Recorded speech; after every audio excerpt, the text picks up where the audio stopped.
اور اسے بتایا کہ عمران بھائی کی ابو نے شادی کر دی ہے، 5 سال ہو چکے ہیں۔ یہ الگ بات ہے کہ ان کے ہاں اولاد نہیں ہوئی۔ کہنے لگی پھر تو اور اچھا ہے، انجم کے روپ میں اسے اولاد مل جائے گی۔ اتنے میں خالہ نے خریداری کر لی اور اب وہ میری جانب آ رہی تھی۔ میں نے انجم کا ہاتھ تھامنے سے انکار کر دیا تو نمرا نے قسم دی کہ کسی طرح اکیلی دوبارہ یہاں ملو، میں نے کچھ باتیں کرنی ہیں۔ اس نے جلدی سے اپنا فون نمبر بھی لکھ دیا۔ اتنے میں خالہ میرے قریب آ گئی اور ہم دکان سے نکل گئے۔ گھر آ کر میں نے بھائی سے نمرا کا ذکر نہیں کیا، البتہ ایک سہیلی کے ہمراہ کچھ دن بعد دوبارہ اسی جگہ گئی، کیونکہ نمرا نے قسم دی تھی اور میں بھی اس راز سے واقف ہونا چاہتی تھی جو آدھا ادھورا سا میرے پلے پڑ چکا تھا۔ فون پر رابطہ کرنے کے بعد جب وہاں پہنچی، وہ پہلے سے ہی موجود تھی۔ آج اس کی بیٹی ساتھ نہ تھی، لیکن بیٹے کو ہمراہ لائی تھی۔ کہنے لگی تم کو خدا کا واسطہ انجم کو عمران کے پاس لے جاؤ، میں شوہر سے کہوں گی کہ گم ہو گیا ہے۔ آخر ایسا کیوں؟ آپ اپنے آپ سے اتنے معصوم بچے کو آخر کیوں جدا کرنا چاہتی ہیں؟ بس ہے کوئی وجہ؟ دیکھو نا، بچے تو اپنے خاندان کی ملکیت ہوتے ہیں، جس گلشن کا پھول ہو اسی گلشن میں اچھا لگتا ہے۔ تم خود سمجھدار ہو اور کیا کہوں۔ بے شک عمران بھائی کی اولاد نہیں ہے، لیکن بھابھی کسی اور کے بچے کو کیوں کر اپنائیں گی؟ یہ تو سوچئے، پھر ایسا ظلم کیوں کرنا چاہتی ہیں آپ؟ آپ کا بچہ کیا آپ کو یاد نہیں آئے گا؟ ضرور ضرور یاد آئے گا، لیکن چند ماہ بعد بھول جائے گا۔ تم اس کی سگی پھپھی ہو، مجھے یقین ہے تم اسے پیار دو گی۔ عمران کا پیار بھی اسے مل جائے گا، اور میری محبت جو ابھی تک عمران کے لیے ہے میرے دل میں زندہ ہے، اسے بھی تسکین ملے گی۔ انجم کے واسطے سے ہی صحیح میرا تعلق تو عمران سے جڑا رہے گا نا۔ اوف میرے خدا، میں لرز گئی۔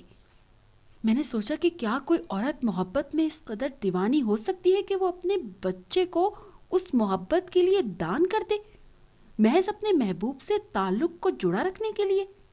ہرگز نہیں، یہ ناممکن ہوگا۔ تب بھی میں نے نمرا سے کہا، باجی نمرا، ابھی میں انجم کو نہیں لے جا سکتی۔ ہاں، جس روز بھابھی میکے گئی ہوں گی تو آپ کو فون کر دوں گی، پھر آپ اسے گھر لے آئیے گا۔ تب ہم بھابھی سے بہانہ بھی کر سکتے ہیں کہ ہم اس بچے کو گود لینے کے لیے کسی سے لائے ہیں، مثلاً عمران بھائی کے دوست سے جس کی بیوی اس دنیا میں نہیں رہی۔ شاید ایسی صورت میں بھابھی انجم کو رکھنے پر آمادہ ہو جائیں۔ وہ کچھ غیر یقینی سی کیفیت میں تھی، مایوس سی ہو گئی، لیکن میں اس کے جذباتی فیصلے کی خاطر کوئی بڑا خطرہ مول نہیں لینا چاہتی تھی۔ ڈبڈبائی سی آنکھوں سے انجم کو خدا حافظ کہا، جس کی شکل اس وقت صرف عمران بھائی سے ملتی جلتی لگ رہی تھی۔ تاہم سوچ رہی تھی کہ کہیں تعلقات کی تجدید کے لیے یہ نمرا کی کوئی نئی چال تو نہیں۔ میں نے گھر آ کر عمران بھائی کو کوئی بات نہ بتائی، یہ بھی نہیں کہ میں نمرا سے ملی ہوں یا وہ مجھ سے ملی تھی۔ انجم کے بارے میں کچھ بھی بتاتے ہوئے میرے لب نہیں کھل رہے تھے۔ ایک بہن اپنے بھائی سے یہ بات کیسے کہہ سکتی ہے کہ تمہاری سابقہ محبت کی کوئی ایسی نشانی بھی اس دنیا میں موجود ہے کہ جس کا تم کو علم ہی نہیں، یا کہ تم نے کبھی جس کا دیدار نہیں کیا؟ اس کے بعد نمرا کے کئی فون آئے، لیکن میں نے اس سے بات نہیں کی اور نہ اس سے ملنا گوارا کیا۔ بھلا کیسے میں اپنی بھابھی کی زندگی میں کوئی بھوچال لا سکتی تھی جو کہ میری خالہ زاد بھی تھی؟ اور عمران بھائی کے دل کا بھی اللہ ہی جانتا ہے، وہ نمرا کو بھلا چکے ہیں یا پرانا زخم ابھی تک تازہ تھا۔ زخم موجود بھی ہو تو وقت اس پر کھرنڈ ڈال دیتا ہے، اور اس کھرنڈ کو چھیل دینے سے یا تو زخم تازہ ہو جاتا ہے یا کبھی کبھی وہ ناسور بن جاتا ہے۔ بس خدا بچائے ایسی ملاقاتوں سے جو ماضی میں لرزش کہلاتی ہیں اور ان کی تجدید عیب بن جاتی ہے۔ دعا کرنی چاہیے کہ اول تو انسان ایسی لرزشوں سے دور رہے، اور اگر خطا کے پتلوں سے خطا سرزد ہو بھی جائے تو کسی کی زندگی کو بربادی سے بچانے کی خاطر اس خطا کی پردہ پوشی کی جائے، جس کی پردہ پوشی خود اللہ تعالیٰ نے کی ہو۔ نمرا نے جو مجھ سے کہا، جو بھی انکشاف کیا، اس کی پردہ پوشی بھی میرے اللہ کو منظور ہوگی۔ تبھی تو بدنامی کے گڑھے میں گرنے سے قبل ہی اس کی شادی کی سبیل نکل آئی تھی، اور عمران سے شادی تو نمرا کا ایک خواب ہی تھا کہ کہاں ہم غریب لوگ اور کہاں وہ رئیس گھرانہ۔ نمرا آج بھی یاد آتی ہے تو میرا دل غمزدہ ہو جاتا۔ اگر آپ کو آج کی کہانی پسند آئی ہے تو لائک کیجئے، شیئر کیجئے اور سبسکرائب کرنا نہ بھولیے گا۔ ساتھ لگے بیل آئیکن کو بھی پریس کریں تاکہ آپ کو ہماری ہر ویڈیو کی نوٹیفیکیشن ملتی رہے۔ اگلی ویڈیو تک کے لیے اجازت دیجیے گا۔ اللہ حافظ۔